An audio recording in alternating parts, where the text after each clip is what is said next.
대단히 반갑습니다. 조맹 제2서울대 정신건강의학과 명예교수 김환영. 정신병이라는 것은 애초에 없다 장애에 대한 전문가들의 합의만 있을 뿐. 진보 정부가 정신건강에 상대적으로 더 큰 관심. 윤석열 정부는 국민 위한 정신건강 예산 늘려야. 조맹재 서울대 정신건강의학과 명예교수는 국내 치매 연구에서 최고의 권위자로 꼽히는 전문가다. 사진 최영재 기자. 글로벌 랭킹이나 스탠더드가 있는 모든 곳에서 우리나라는 맹위를 떨친다. 올림픽이나 월드컵, 아카데미상, 그래미상, 에미상, 빌보드 차트, 유튜브 클릭수, 세계 GDP 랭킹, 세계 방위산업 수출 순위, 인간개발 지수, HDI 등등. 우리나라의 1976년 올림픽 첫 금메달이나 1986년 두 번째 축구 월드컵 본선 진출은 곡절이 있었다. 레슬링에서 양정모 선수가 첫 금메달을 딴 다음에는 올림픽에서 톱 5, 톱 10이다. 피파 월드컵에서는 10회 연속 단골 출전국이다. 과학 분야 노벨상에서도 누군가 물꼬를 트는 쾌거를 이룩한 다음에는 점차 수상 소식이 그저 그런 뉴스가 될 것이다. 수치화나 표준화할 수 있는 모든 것이 한국인의 상상력을 자극한다. 우리에게 경제협력개발기구, OECD, 도 상상력의 보고다. OECD 국가 중에서 우리가 꼴찌이거나 평균 이하면 야당이나 언론, 시민단체가 정부 여당의 맹공을 퍼붓는다. 독재국가나 일당 민주주의 국가라면 그런 공격에 대해 나 몰라라 마이동풍 하면 된다. 우리나라는 세계적인 민주국가이기에 좌파건 우파건 정부는 상대편의 공격에 최대한 성실하게 응한다. 그 결과 조금씩 우리나라는 발전한다. 편집자 주. 우리나라는 김영삼 정부 1993에서 1998년 시절인 1996년 OECD에 가입했다. 가입을 위해 OECD가 요구하는 필요 요건을 만족시켜야 했다. 총대를 맬 적임자로 조맹재 당시 서울대 의대 신경정신과 교수가 있었다. 그가 진두지휘에 과학적으로 맑고 투명한 데이터를 준비했다.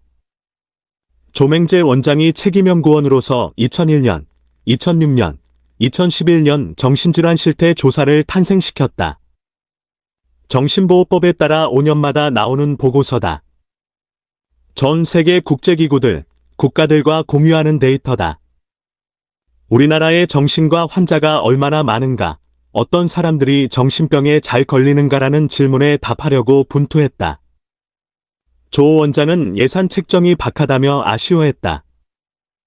대통령 표창, 근정포장, 을 받은 조 원장은 대한민국의학 할림원 정의원이기도 하다.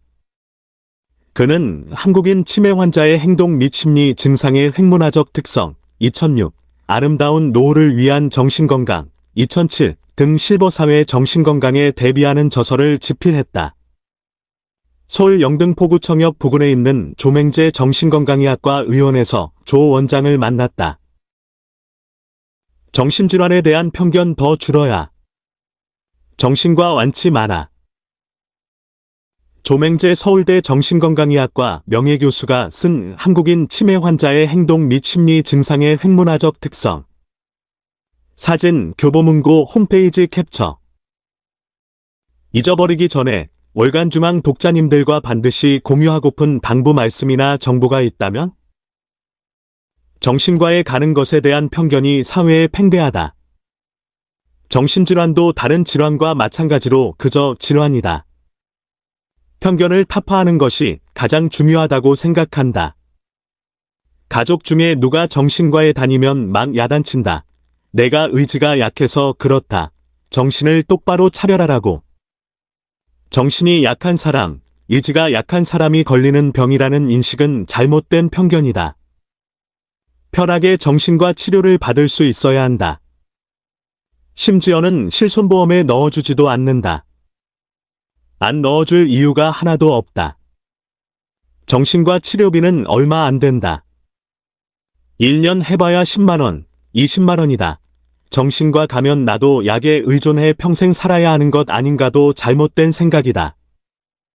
정신건강에 문제가 생기면 취업이나 승진 등에도 문제가 생긴다. 하지만 정신질환은 사실 여러 질환 중에서도 제일 치료가 잘 되는 질환이다. 정신과는 의외로 완치가 많다. 예컨대 우울증 평균 치료 기간은 약 1년이다. 정신과에서 주는 약을 무슨 마약처럼 취급한다. 아니다. 사실 정신과 약물학이 지난 몇십 년간 엄청나게 발전했다. 정도의 차이는 있지만 정신건강 선진국인 미국도 정신질환 건강에 대한 태도 면에서 한국과 마찬가지라고 한다. 그렇다. 정신질환이라고 하면 마녀 사냥도 하고 사회에 쓸모없는 사람으로 취급하는 분위기가 있다. 한국은 10년 전이나 20년, 30년 전보다 좋아졌는가? 좋아졌다. 예전에는 정신과 병원도 별로 없었다. 어쩔 수 없이 입원시켜야 하는 조현병 환자들을 주로 치료했다. 조현병의 옛 표현은 정신분열병이다. 우울증이나 불안장애에 대해서는 뭐 그런 것 가지고 병원에 가느냐는 식이었다. 지금은 달라졌다. 불안장애 환자나 자살과 밀접한 우울증 환자도 정신건강 서비스를 많이 찾고 있다. 학문 분과 이름도 바뀌었다. 심형정신과에서 정신건강의학과로 바뀌었다. 편견을 줄이기 위해 공모한 결과 정신건강의학과가 선정됐다. 요즘은 정신병이라는 말도 잘 안 쓰는 것 같다. 정신질환이나 정신병 같은 말은 국내외에서 잘 쓰지 않는다. 대신 정신장애를 많이 쓴다. 장애 디서빌러티는 말하자면 가정생활, 사회생활, 직장생활에 불편이나 지장이 있음을 의미한다. 정신병이라는 것은 원래 없다. 병이라는 것은 확실한 근거가 있어야 한다. 말하자면 엑스레이 사진, 영상 자료, 피검사나 검체 결과에서 이상이 나와야 한다. 아니면 생체검사, 바이아프시를 해서 암이면 암이다라고 할 수 있는 확증에 따른 병리학적 소견이 있어야 한다.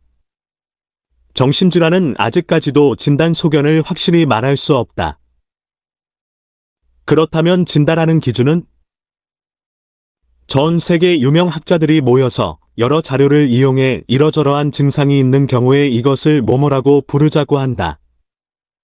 그러한 일종의 합의를 담은 문헌으로 미국 정신의학협회가 발행하는 정신질환 진단 및 통계 편람 DSM과 세계보건기구 WHO에서 발행하는 국제질병분류 ICD가 있다.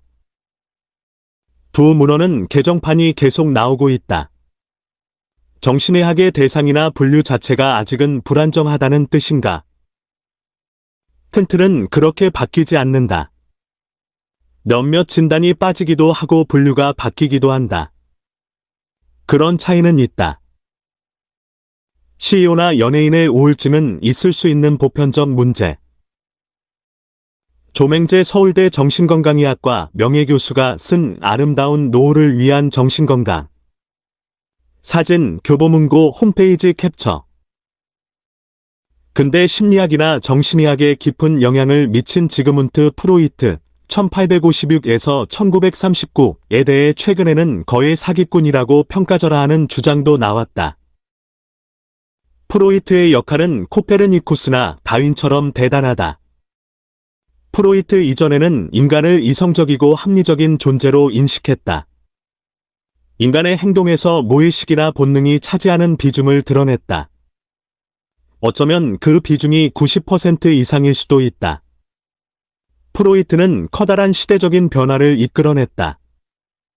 그의 이론은 지금도 중요하고 인간 행동의 상당 부분을 설명하는 데 유용하다. 신체적으로 몸이 어딘가 안 좋은 곳이 없는 사람은 없다. 마찬가지로 모든 사람은 마음이나 정신에 문제가 있다고 볼 수 있지 않을까? 누구나 정신건강에 전혀 어려움이 없을 수는 없다. 그렇다고 해서 모든 사람이 정신건강에 문제가 있다고 할 수는 없다. 대다수는 건강한 사람으로서 정신적으로 건강하다. 최고 경영자 CEO들이 특히 힘들어하는 정신장애 같은 것이 있는가?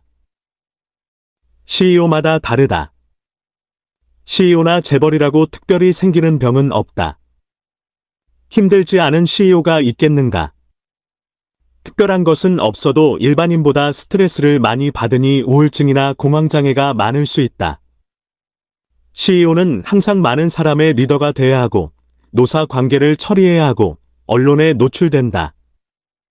행동 하나하나가 문제시된다. 그에 따른 스트레스로 우울증이나 공황장애가 좀 생길 수 있다.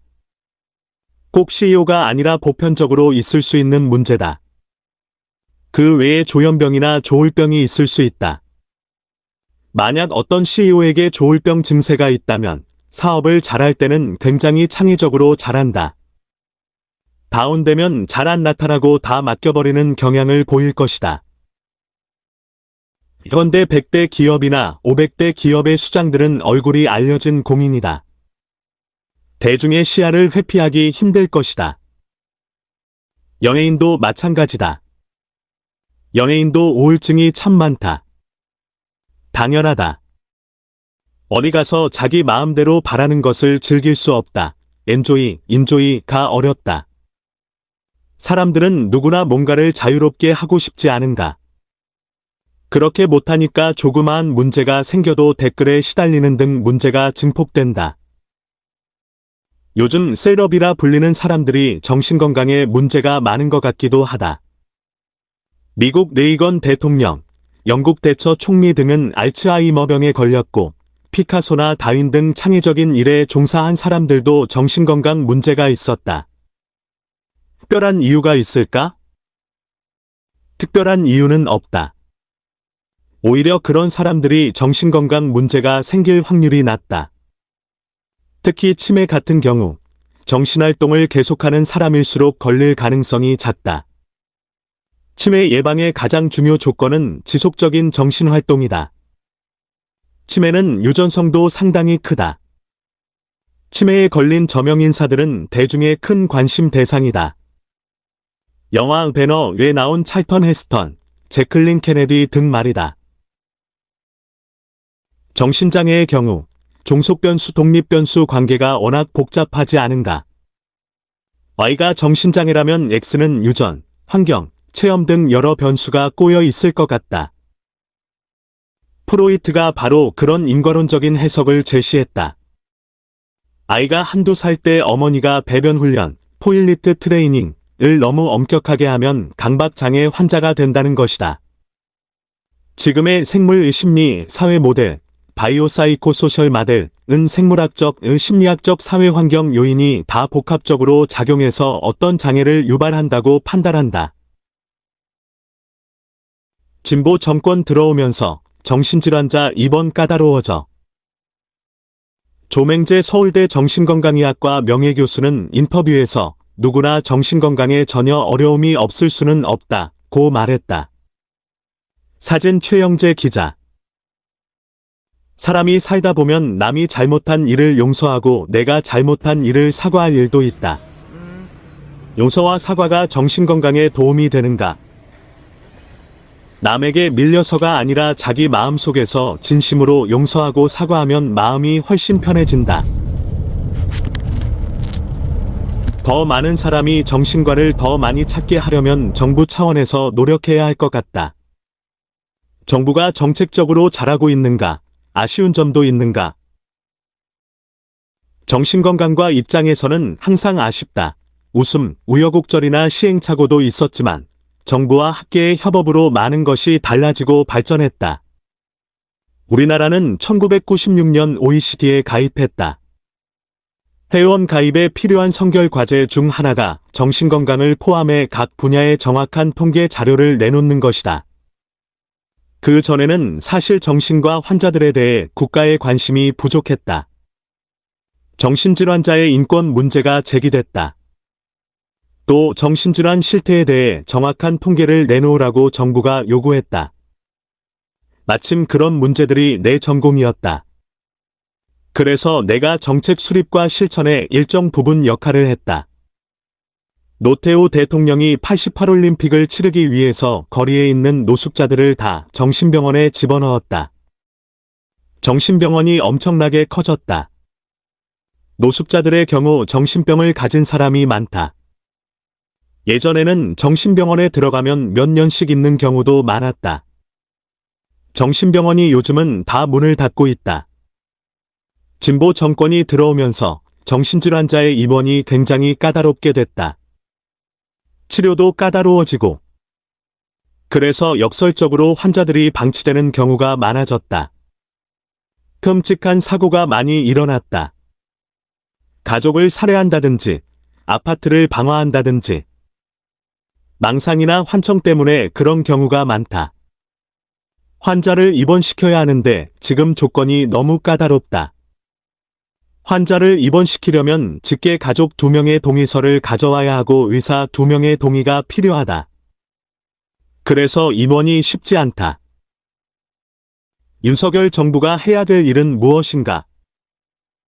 아직도 국민의 정신건강을 위한 예산이 많이 부족하다.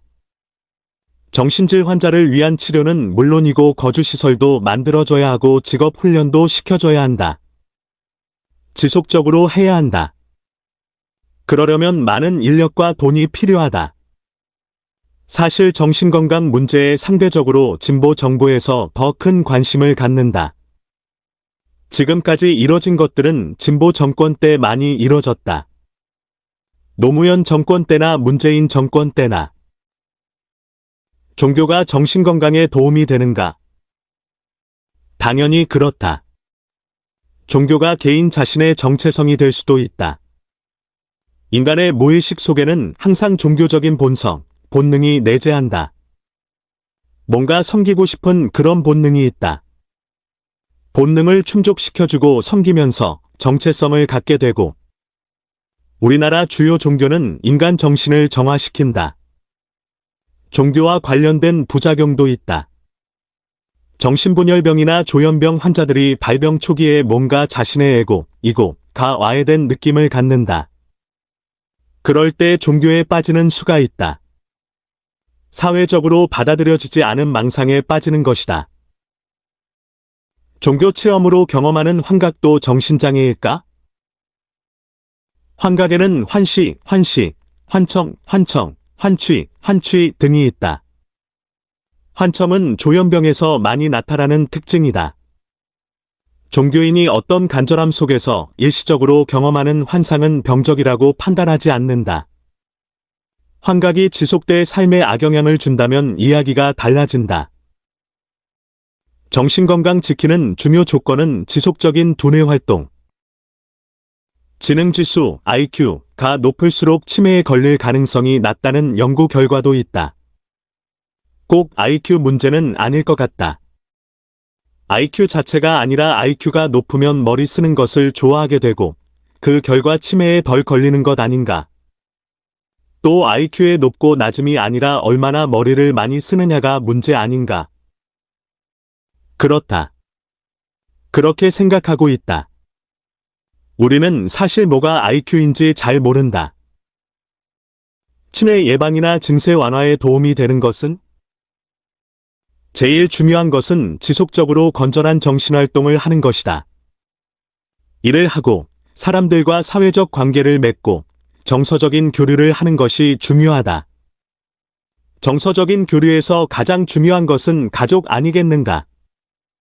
가족 간의 화목, 부부가 화목한 것, 우정이 제일 중요하다. 취미 활동도 중요하다. 자기 나름대로 해온 작업을 계속할 수 있으면 좋다. 아쉽게도 그런 직업이 사실 많지도 않다. 할 수 있으면 그게 좋다. 글쓰기 같은 활동이 치매 예방에 도움이 된다. 신문 읽기가 도움이 된다는데? 중요하다. 정보도 많이 얻고 관심도 많이 갖게 되고 사회에 대해 의식하고 생각도 하게 된다. 신문을 아무런 생각 없이 막 읽는 사람은 없다. 일기도 도움이 된다. 오늘 있었던 일을 단순히 기억하고 기록하는 것만으로는 불충분하다. 다시 한번 생각하는 기회, 어떤 정서적인 합류가 필요하다. 단순히 오늘 뭐 했다를 기록하는 것이 아니어야 한다. 오늘 누구를 만났다고 적는 것으로 끝나지 않는다. 누구를 만났는데 기분이 어땠다. 반가웠다. 뭐 이런 감정, 생각, 대상에 대한 인상 등 여러 가지가 들어가면 좋다. 어떤 기자가 아인슈타인에게 전화번호를 물어보니까 아인슈타인은 전화번호부에서 자신의 전화번호를 찾아 알려줬다고 한다. 기자는 세계에서 머리가 가장 좋다고 알려진 아인슈타인이 자신의 전화번호조차 기억하고 있지 않다는 사실에 깜짝 놀랐다. 불필요한 것으로 머리를 채우면 안 된다는 게 아인슈타인의 생각이었다. 하지만 뭔가를 의식적으로 암기하는 것이 치매에 좋지 않을까? 억지로 그럴 필요는 없다. 물론 기억할 것은 기억해야 한다. 기억해야 할 것을 기억하지 못한다면 그야말로 치매다. 이거는 기억해놔야겠는데, 친구와 약속이 있는데 기억해놔야겠는데 하는 그런 기억은 좋다. 하지만 모든 것을 외우려고 할 필요는 없다. 그러면 피곤해서 못 산다. 영어 단어 공부는 어떤가? 새로운 외국어를 배우는 것은 어떤가? 좋다고 한다. 내가 영어나 다른 외국어에 관심이 있고 호기심이 있으면 좋다. 억지로 하는 것은 스트레스가 엄청나다. 이렇게 안 외워지나 하는 자괴감에 빠지게 된다. 중국 여행을 가야겠다. 필요한 중국어를 좀 공부해봐야겠다는 식의 바람에서 나오는 외국어 공부는 좋다. 정신장애와 폭력성의 관계에 대한 일반인의 오해가 있다고 한다. 매체의 선정주의가 오해를 불러일으킨다는 것이다. 사실은 정신장애가 있는 분들이 일반인보다 더 폭력적이지는 않다고 한다. 오히려 폭력의 대상이 되는 경우가 많다. 진실은 무엇인가? 병에 따라 다르다. 조현병 환자들이 사고를 치면 상상할 수 없는, 이해되지 않는 일이 발생할 수 있다. 아파트에 기름으로 불 지른다든지, 가족들을 어떻게 한다든지, 누가 귀찮게 해서 죽였다고도 한다. 하지만 실제 통계적으로 조현병 환자를 비롯한 정신병 환자들의 폭력성이 더 많다는 증거는 없다. 오히려 더 적다고 돼 있다.